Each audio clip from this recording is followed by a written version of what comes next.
बात करने के लिए लॉगिन करें www.astrotak.com। हेलो एवरीवन, मैं सुनिधि मेहरा नारंग आप सबका स्वागत करती हूँ एस्ट्रो तक पे। आज हम बात करेंगे देव शनि एकादशी के बारे में। बहुत ही बड़ा दिन माना जाता है इसे। अब इस दिन इस टाइम कहते हैं जो भगवान विष्णु हैं वो योग निंद्रा में चले जाते हैं, वो भी 4 महीनों के लिए। और जो सृष्टि की जो देखभाल है वो भगवान शिव के हाथों में दी जाती है। और इस समय कोई भी शुभ काम नहीं किया जाता इन 4 महीनों के दौरान।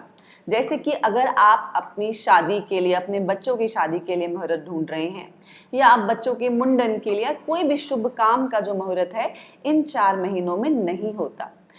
या जिन लोगों ने अपना नया घर लिया है उसके लिए गृह प्रवेश की पूजा वो भी इन 4 महीनों के बाद ही की जाती है।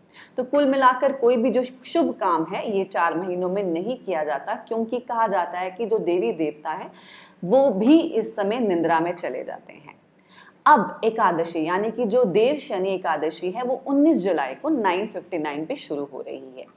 अगर जो लोग इस समय व्रत रखते हैं, वैसे तो इस व्रत की बहुत ही महत्वता कही जाती है कि जो भी अगर आपको फिजिकल प्रॉब्लम है, मेंटल प्रॉब्लम है, अपनी हेल्थ इश्यूज हैं, घर के पॉजिटिव एनवायरनमेंट के लिए आप ये व्रत रखते हैं तो आपको बहुत ही फायदा मिलता है। तो अगर आप ऑलरेडी रखते हैं या रखना चाहते हैं तो आप 20 जुलाई को व्रत रख सकते हैं और ये शाम को 7:17 PM पे आप खोल सकते हैं। इस व्रत के दौरान या अगर आप नहीं भी व्रत रख रहे तो आपको किन चीज़ों का ख्याल रखना चाहिए? आपको नॉनवेज नहीं खाना चाहिए, आपको लहसुन और प्याज का इस्तेमाल इस दिन नहीं करना चाहिए, अल्कोहल यानी कि ड्रिंकिंग नहीं करनी चाहिए, और आप हो सके तो इसमें चावल को बहुत ही ज़्यादा मना करते हैं। अगर आप व्रत रख रहे हैं, नहीं भी रख रहे, तब भी जो एकादशी के दिन आपको चावल नहीं खाने। और अगर आप जैसे कुट्टू की उसकी आटे की आप पकौड़ियाँ भी बना सकते हैं। जब व्रत के बाद आपको जब खोलना है, आप रोटी के साथ दही खा सकते हैं, सब्जी खा सकते हैं, और कुट्टू की आटे की आप पकौड़ियाँ भी बना के खा सकते हैं। अब इस दिन, अब ये जो 4 महीने हैं, ये जो 4 महीनों के दौरान जैसे मैंने आपको बताया कोई भी शुभ काम नहीं करना है, क्योंकि विष्णु भगवान योग निंद्रा में होते हैं। और कोई अगर आप हवन भी करते हैं तो उसमें भी कहते हैं कि जो सामग्री देवी देवताओं के नाम पे नहीं दी जाती।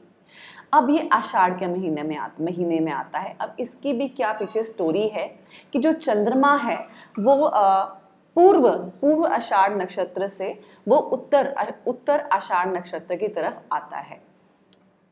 और इस दिन मतलब जो पूजा, अगर आप जैसे अगर आपके घर में जो भी भगवान है, जो भी देवी देवताओं की आप पूजा करते हैं अपने घर में, आपको 20 जुलाई को यानी कि जिस दिन एकादशी है उस दिन आपको 20 जुलाई को आपको उनको भोग करा के, स्नान करा के आपको उनको सुला देना है। अगर आपके घर में भगवान विष्णु जी विराजते हैं तो आपको क्या करना है, आप उनको येलो कलर के फूल अर्पित कर सकते हैं। उनको कोई येलो कलर का आप कपड़ा ले लीजिए, उन पे कोई पटरा ले लीजिए, उस पे येलो कलर का कपड़ा बिछा के आप उनको वहाँ उनकी स्थापना कर सकते हैं। और आप वहाँ पर उनको जब भोग करा के, फूल चढ़ा के, उसके बाद आपको उनको उस दिन सुला देना है। और अगले दिन से जैसे आप नॉर्मली पूजा करते हैं वैसे ही पूजा करिए। और इस दिन कहा जाता है कि येलो कलर के कपड़े बहुत अच्छे रहते हैं। आप खुद भी येलो कलर की साड़ी पहन सकते हैं, लड़के शर्ट पहन सकते हैं, जो भी आप सूट साड़ी जो भी कपड़े पहनते हैं हो सके तो येलो कलर के ही पहने। और भगवान विष्णु को भी येलो कलर का फूल ही अर्पित करिए। अब इस समय जो एक मंत्र है जिसकी बहुत ही अहमियत कही जाती है, वैसे तो हिंदू धर्म में मंत्रों की अहमियत बहुत ज़्यादा मानी जाती है, क्योंकि जो ये वर्ड्स का जो कॉम्बिनेशन है हमारे बॉडी में, जब आप इनको बोलते हो तो एक बहुत ही ज़्यादा स्ट्रॉन्ग एनर्जी क्रिएट होती है। और इस समय अगर आप कोई मंत्र बोलना चाहते हैं तो आप बोल सकते हैं ओम नमो भगवते वासुदेवाय नमो। इसको आप कम से कम 8 बार इस दिन बोलिए, या 108 बार बोल सकते हैं, जैसा आपके पास टाइम है उस अकॉर्डिंग आप इस मंत्र का या तो 8 बार जाप कर सकते हैं या 108 बार जाप कर सकते हैं।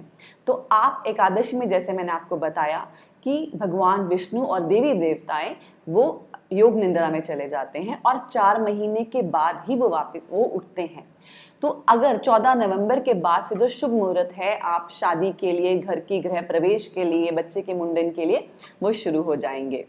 तो मैं आप सबको बहुत ही ज़्यादा आपको शुभकामनाएं देती हूँ कि जो भी व्रत रख रहे हैं उनका व्रत बहुत सफल रहे। और कहा जाता है व्रत की अहमियत बहुत होती है, इस व्रत का आपकी मेंटल हेल्थ पे, फिजिकल हेल्थ के लिए बहुत ही बेनिफिशियल रहता है।